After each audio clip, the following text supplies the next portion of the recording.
Hi, I'm Mark Rossano, founder and CEO of C6 Capital Holdings, coming to you from Primary Vision Network. Today's our favorite, the Primary Vision Frac Spread Count, and because we didn't do the economy show, we're going to do a little bit more economy in this one, and then we'll pick things back up next week. The EIA show came out yesterday, so we tried to cover a little bit of that. So we're not going to rehash, but we'll just update on some of the physical market and some of the forward physical movements that we've seen so far. So now, before we get into it, please like, share, subscribe. That would be helpful, obviously, to help keep everything moving forward. So now when we look at the Primary Vision Frac Spread Count, we are +6. So right now we went from 224 to 230. Again, we're kind of right in the range with what we've been talking about, because the view was that we were going to exit June at about 235. And we're starting to get a little bit more activity now on the natural gas side, and it's more in the south when you look at the Haynesville and whatnot. And when you look at just what's happening, not only just in the U.S., we've had a big heat wave on the East Coast, which is now going to happen throughout pretty much from west of the Mississippi, as we talked about yesterday in the EIA show. But another big component is LNG, because when you look at coal prices abroad, we're seeing a big demand for LNG and just natural gas in general. So that's going to keep us busy in terms of our exports level. And on a seasonal component, there's usually more activity as well on the gas side. And obviously $3.30 doesn't hurt. There's also been a impact on an unplanned maintenance coming out of the Marcellus, which again is going to kind of adjust some of those flows, which is also supporting price. But then when we look at liquids, we had a big shift of naphtha exports into Europe. Again, all of the liquid side, when we look at liquids, including condensate as well as NGLs, we're continuing to see a lot of demand, which is obviously keeping prices elevated. So we really are now working on three streams that are going fairly well, which is, again, going to pull forward some of that activity. But you still need equipment. You still need labor. So that's why, even though we're getting to this point, we're not going to get this big surge yet. We're going to it's going to take some time. And then we think that as you go into July and Q3, that's when we're going to see that next leg higher as we exit closer to about that 235 level. But when you look at the Permian, obviously that remains the biggest driver. We've and a lot of the spreads that have come back are on the oil side, again trying to target more of that oil liquids. And when we look at the 3-month, you can kind of see what we were talking about. We had that article in AOGR, which was really an update from what we had reported the beginning of the year, which is that we were going to kind of go flat at this point and then have that slow acceleration higher, and then we're going to get that next step move. But just to be clear about what's coming in Q3 and then really into the beginning of Q4, seasonally that normally happens, and obviously it's going to be below normal when you think about where we are, but we're also not trying to target 13.5 million barrels a day, which is the EIA just took their estimates up to about 11.49, I think is what it was for the exit rate. And as those that watch us know, we're at 11.5, with some potential upside to 11.7. But again, that's where we went from 11.3 to 11.5 to 11.5 to 11.7, just because we do have that upward trajectory. But where 11.5 million barrels a day was kind of like the top of the range, that's now our base case. That has been our base case for the last, I'd say, 2 months or so. And you can see that progression really starting to kick off. And obviously the current pricing helps significantly. Now, when we look at the year-over-year comparison, it's kind of tough at this point. We should probably change it up and look at 2019, which we'll do for next week. When you look at some of the adjustments that we've seen overall, that we're going to continue to see that trend higher. And on a seasonal level, this is where we haven't seen the Bakken really turn on yet. And that's where we think that you can get that step up. But right now, we're starting to get a little bit more activity, obviously in the Permian, starting to see a little bit wake up in the Haynesville. And we just in the South in general is obviously where we're going to continue to see some of those driving points.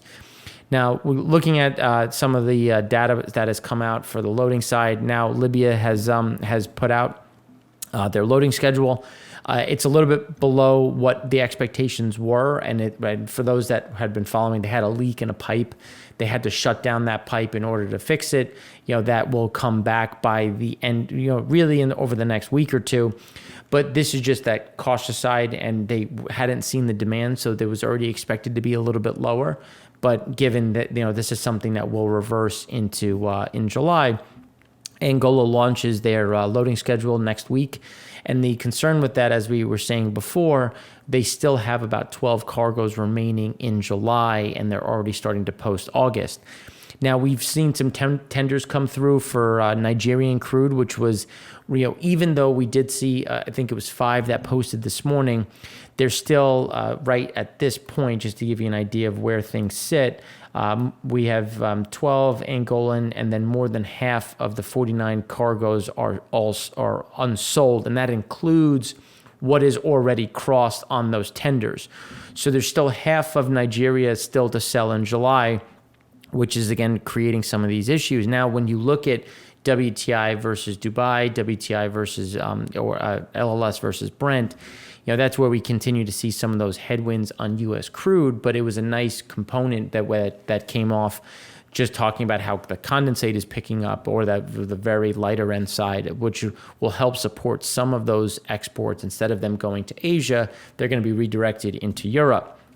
Then when we look at pricing, prices got cut again coming out of West Africa, just in terms of where things are in general. So that's just where we sit, where there's that bifurcation in terms of where some of that demand is. Kuwait came out, they had some discounts on their differentials, but we'll talk about that next week when we look at the EIA, because we want to look at differentials and where are they as we head into July, just because we're starting to see August loading schedules come out.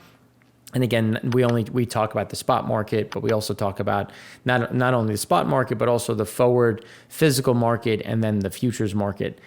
Now, when we look at Chinese crude imports, you can see that they had another, I don't want to say steep drop, but they just haven't recovered. And this is obviously for May, which, when you look at what has shifted so far, there's an extra 1 cargo heading into China. But then when you look at Korea's had a decent step up of flow. And now we have actually 18 heading into Singapore. So that's going to be interesting to see how is that going to move through. How are we going to see additional flows going into Asia? And that's where we're starting to see some of those sweeps come in to pick up some of these spare cargoes and send them into the Asian markets.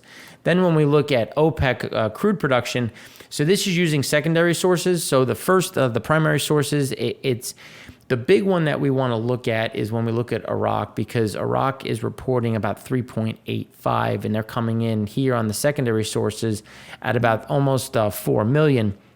And you can see, just in terms of the change from May to April, it's at 390,000 barrels.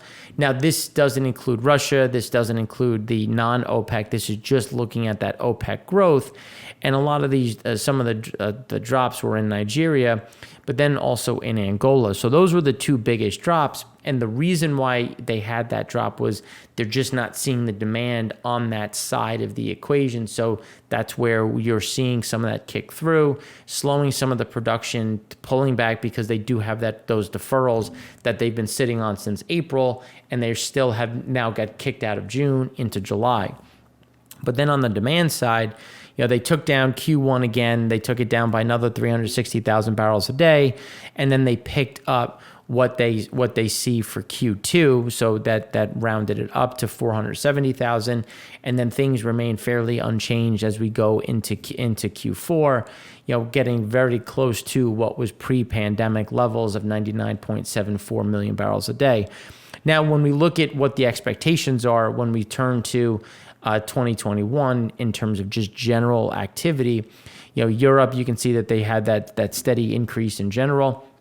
And then the Americas is when you look at just what is expected as we come through, not just the U.S., but also what's going to happen in Latin America as well, where we continue to see some of these resurgence, which is going to create some of those issues over the longer term. Then when we turn to consumer sentiment, which came out, it was above expectations, still coming into the general activity where present conditions still not back to where people thought they were, but again above those expected levels. Starting to get a little bit more comfort, the consumer expectations getting a little bit better, consumer sentiment, all these things again not quite to where they were pre-pandemic, but getting to those comfort points. Just as and we'll talk more about this next week, but jobs are still well over, the jobs available are still well over where unemployment is, but the concern is, well, is the number being calculated correctly? And those are things that we're going to talk about next week. And then when we'd be remiss if we didn't talk about inflation. So here it topped expectations. Month over month came in at 0.6. Then when you look less food and energy came in at 0.7. And then when you take it on the year over year, we came in at 5%, and then taking out food and energy, we came at 3.8%. And those are things that are going to continue to drive higher, as we've talked about previously, and then we're going to talk about in a minute. But one of the bigger issues, because there's some indications of labor cost increases, wages going up, trying to attract new talent, because you have these jolts being with the jobs that are open, it's the highest ever. And the question is, why aren't people coming back? And that's where we continue to see some of these pressure points. And then when we look at the average weekly earnings, you can just see that it's negative 2.2, and then the real average hourly earnings year over year is at negative 2.8. So it just is showing that it's not keeping track with inflation. Not to say that it ever really was, but when you look at what's happening, you're just seeing some of these pressure points. And that's why, again, that wage side continues to go up. But there's still that bifurcation, when we'll talk about this next week, where we're just not seeing the same type of increase at the lower income level. But that will change, because we are starting to see some of that hiring come back, and we will start to see some of that capacity, especially as the extended benefits start to expire coming tomorrow. So then when we look at the 10-year bond yield, I thought this was a really great chart. Compliments of one of the anonymous individuals on Twitter, flagging it. When you look at just where we are on the 10-year, and just in terms of inflation versus yield, and you can see the pressure in terms of where it sits, that we've never been at this level. Commodities are saying that there's nothing but inflation. Then when you look at yields, they're saying that it is completely and utterly transitory. And as we've been talking about since really last year, and then again at the beginning of the year, how this really wasn't going to be all that transitory, because there's going to be different drivers. One of them being pricing that is coming at multiple levels. And that's where we want to look at U.S. small businesses. Say they're raising prices, and it's the largest ever share of U.S. small businesses. So the most ever are saying that they have to take prices higher. This comes down to supply chain. This comes down to, again, that wages. How do you get those individuals back? And we're going to talk about that way more, because there's a lot to pick apart within that component. But this is, again, one of those bigger averages that we continue to see pulling everything higher. And then when you look at the U.S. CPI model versus the trend model, and we look at, this is looking at U.S. dollar, small businesses, ISM, food prices, and then oil staying where they are, and you can see that the pull is still higher, and that's where we have this conflict of, where is inflation? What are some of the expectations?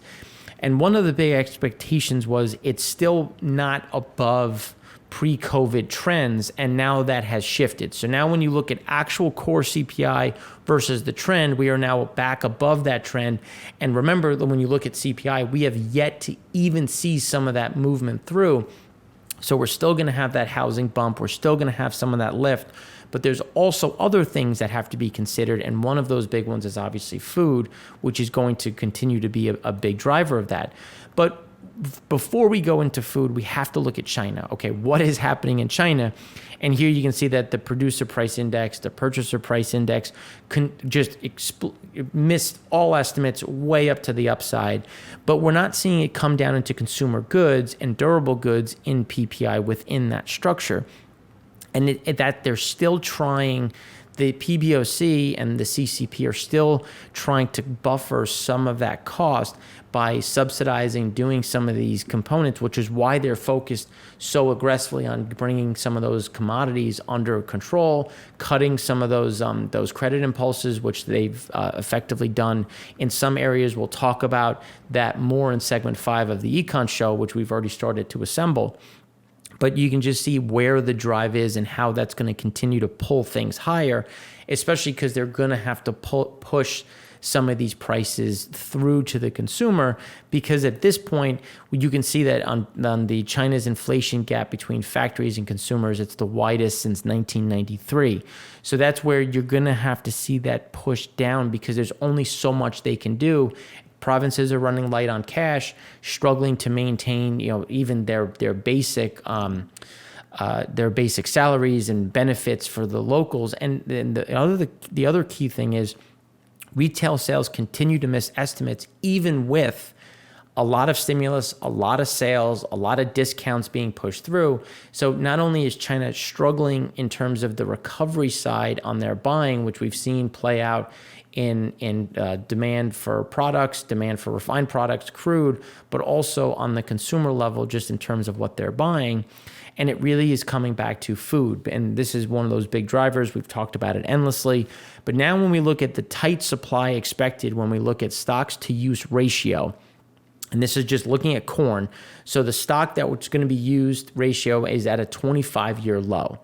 And when we look at what is happening right now, so now Biden has come out and said that they're talking about adjusting the waivers and the RIN side, because when we look at corn, well, there's not a whole lot of ethanol that can be made, just given where some of things, it can be made, but at a higher cost.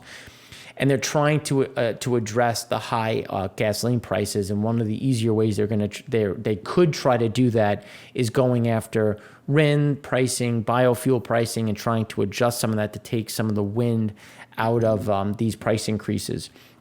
But not only are we taking food and putting it into the gas tank, but this is also giving an idea of, okay, well, what is going abroad? How are things adjusting on WASDE, which was yesterday?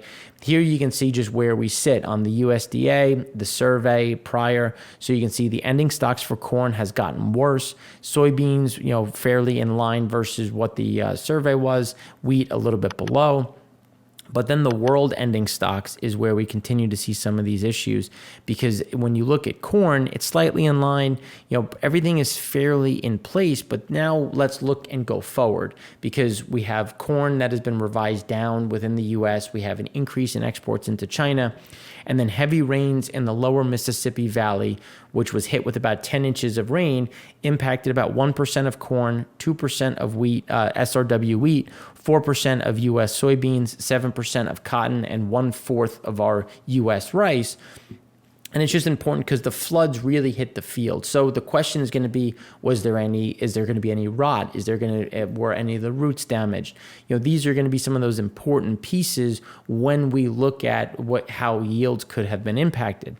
Then following and kind of rounding this out, we turn to Brazil, which they've actually had to reduce a lot of their capacity, especially when you look at this specific region. So corn production, second corn production, corn exports, all of these ending stocks in general have been taken down. Now you can see soy is pretty much stable versus what they were expecting. But corn is the one that keeps getting hit over and over again, because in this Brazilian region, they have been have had significant drought. So the U.S. had a flood that hurt, that is going to be of concern. And Brazil continues to fight off this drought that is just taking yields lower and lower. So that's going to provide some of that support to grain pricing, and then turn around, also going to support that pricing for restaurants, the grocery store, and keep that bid beneath those CPI levels. So a lot of things to talk about. We're going to go into more depth next week when we bring back the Econ Show. Sorry, I spoke at a conference Monday to Wednesday. So now, back in action. We have my two girls are graduating, to step up, whatever it is, however they call it. So hopefully everyone has a fun weekend. Graduation weeks are coming up, so hopefully everyone we can now have parties. That's exciting. So thanks again for watching. I'm Mark Rossano, founder and CEO of C6 Capital Holdings, coming to you from Primary Vision Network. Have a great weekend.